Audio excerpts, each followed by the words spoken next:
I think that Eida will use Omnipotence again at some point in the story. You might be wondering why and how I reached this conclusion, so let me explain myself. So as you know from the start of Boruto, Konoha will be destroyed, and as Kawaki and Boruto are facing off against each other on the damage to Kage Rock, we get the following dialogue. The Age of Shinobi is over, as stated by Kawaki, which was responded to with, "I am still Shinobi," by Boruto. Now, in the context and information that we have, years after that scene, we know that the Shinjutsu Omnipotence has been used by Eida. However, post-Omnipotence and into the timeskip in Two Blue Vortex, we have no inclination that the methods of the Shinobi have been abandoned by anybody, including Kawaki. In fact, Kawaki is still somewhat content with the Shinobi way and system, as he's still working alongside them in the first chapter of Two Blue Vortex, and he's even seen instructing civilians to follow the orders of the Shinobis when Code begins launching his attack on the village. So, this raises the question, have we got from the stage that we're currently in the first chapter of Two Blue Vortex, where Shinobis are still prevalent and respected,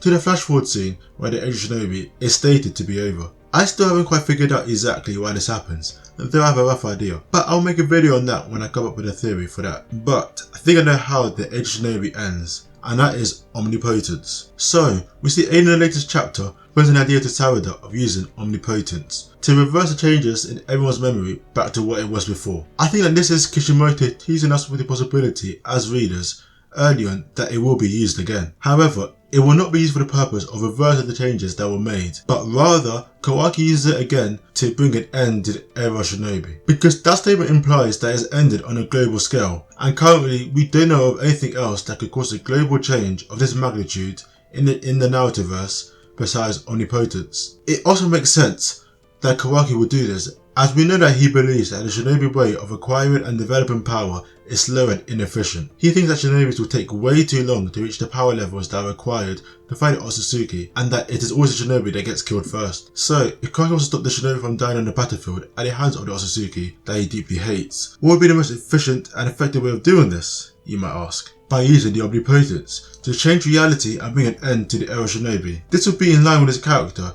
as for example, when he stowed away Naruto and Hinata in the Daikokoten dimension, it was to remove them from the threat of the Otsutsuki, and it would only mean that those who use Otsutsuki methods would be able to fight Otsutsuki clan, which he thinks is the best way of opposing them. So, that's my theory of why I think Eida will use Omnipotence again, with it being Kawaki would make her use it to bring an end to the era of Shinobi, in order to prevent them from being killed by the hands of the Otsutsuki, and only using their methods to fight them, as it's a faster way of reaching the power that's required to oppose them. So, let me know what you think about this theory.